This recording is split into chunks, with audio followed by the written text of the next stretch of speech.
Good evening, everyone. This is Spartan Alphazulu bringing you another Pokemon Ultra Sun Wi-Fi battle with Kayra. Just from the looks of her team, I see Celesteela, and I really find that Pokemon annoying. Also see an Alolan Persian, which that's a surprise. So let's get this match started, and let's get ready to rock and roll. As always, I'm going to be starting off with Machamp, my strong bad. Once again, Adamant Nature holding an Assault Vest. Moveset is a Dynamic Punch, Stone Edge Bullet Punch, and Knockoff. She's going to lead with a Zapdos and go for the Discharge, hitting Machamp for a decent amount of damage and paralyzing right at the start of the match. This is not where I want to be. I'm going to go with the Stone Edge.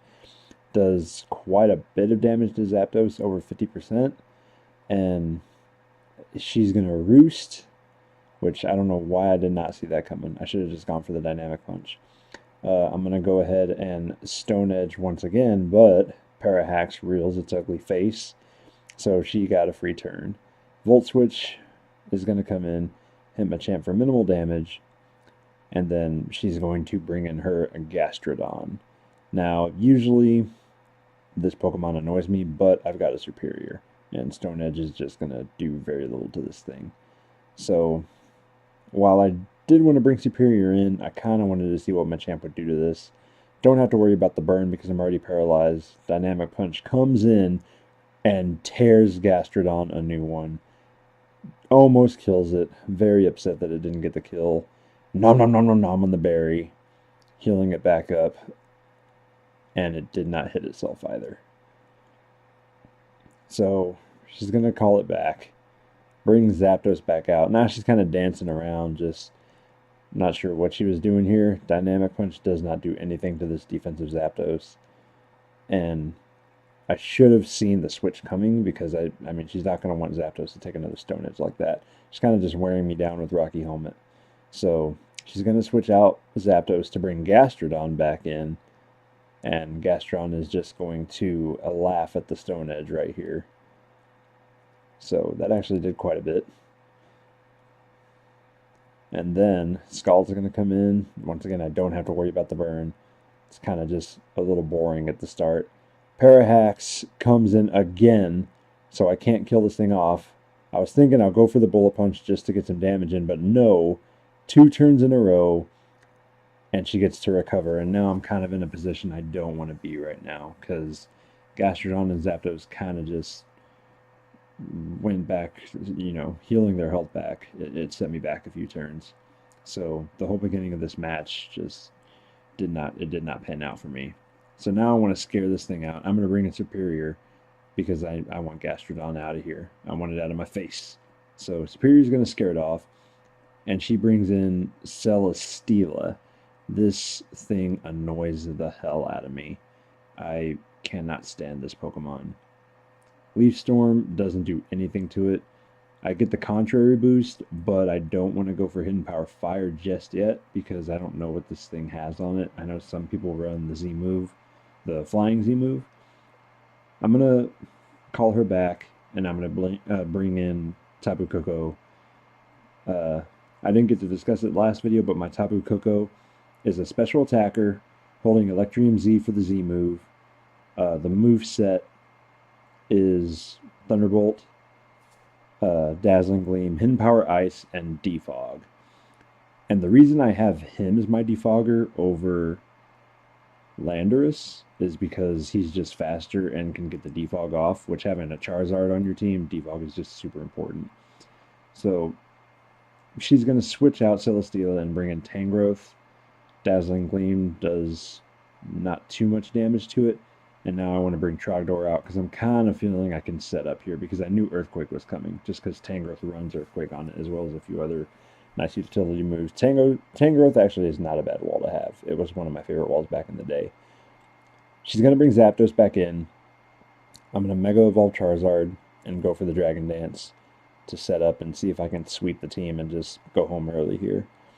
I was kind of deciding if I should go for a second Dragon Dance. I probably should have, because Zapdos can't do too much to Charizard to really threaten it.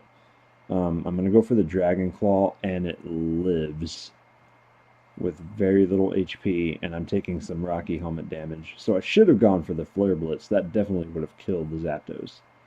But if I had gone for another Dragon Dance and then done a Dragon Claw, that also would have killed the Zapdos. I'm going to take some extra Rocky Helmet damage here because I don't know why I didn't go with Flare Blitz at the beginning. I just didn't want to deal with all the recoil damage and then the Rocky Helmet damage, which it didn't work out because I ended up taking 2 turns of Rocky Helmet damage, setting me back. Gastrodon comes in. Now Dragon Claw does what it's supposed to do here. Gastrodon cannot take it after the Dragon Dance, and down it goes. Now Celesteela comes in, which this is a no-brainer. At this point, I kind of thought she was giving up because, I mean, why would you bring this in against Charizard? Flare Blitz comes right in the face of Celesteela for the OHKO. GTFO, you annoying freaking Pokemon. And now, here comes the Alolan Persian. Never come across this thing before in Wi-Fi battles. So I wasn't sure what to expect. I was thinking I was going to take it out right here with the Flare Blitz as well as Charizard. But it takes it like a boss, and I lose Mega Charizard. And it goes ahead and goes for the Toxic. Probably knew it was going to live. I'm going to bring in my Greninja, holding a Choice Specs. The moveset is Water Shuriken, Ice Beam, Hydro Pump, and Dark Pulse. Yes, this is an Ash's Greninja. I was able to pick up one with Battle Bond. Persian's going to go out with the Water Shuriken, and then I'm going to get the transformation into Ash's Greninja because it's not considered a Mega Evolution. So this thing, holding a Choice Specs, is a force to be reckoned with. But you have to be careful what you put it up against, and you'll see that in this video. You're also going to see just how much of a boss Tangrowth is. I bring in Superior because I know Tangrowth can't really hurt it, and I also knew Giga Drain was coming because at full health I didn't think I was going to OHKO it. I go for the Leaf Storm because I was kind of thinking I can just Leaf Storm this thing up. I should have gone for the Glare because I should have seen her switching. Had I gone for the Glare, I would have preferred Beedrill to be paralyzed because Mega Beedrill is just a beast. And paralyzing it would have lowered that super high speed that it has once it Mega Evolves. So even though, yeah, the Leaf Storm and the special attack buff is nice, I know that this thing outspeeds my Superior. I know I cannot kill this thing. Even whether I went for Hidden Power Fire or not, either way, Superior was going to come out. Which I did go for Hidden Power Fire, but Fell Stinger takes Superior out, and then this monster of a Beedrill gets +3 to its attack. Raising its attack 3 stages, which I had no clue Fell Stinger did that. So I'm going to bring in Landorus, intimidate it to try and lower that monstrous attack as much as I can to minimize damage on it. And I was hoping to go for the kill here, but I should have known this thing had U-turn. And even, look at that, a defensive Landorus got dealt a harsh blow with a +2 stage attack on a Beedrill. So I go for the Earthquake, and that's not going to do anything to Tangrowth. Tangrowth just laughs at it. And at this point, I should have gone for the U-turn. I really don't know why I set up Stealth Rocks this late in the game. Probably just to get as much damage on Beedrill as I can if it were to switch back in. Just because Landorus is probably the best thing I have on my team for a Mega Beedrill. But I leave it in, and Hidden Power Ice takes Landorus out. And at this point, my palms are starting to get a little sweaty because I'm getting nervous.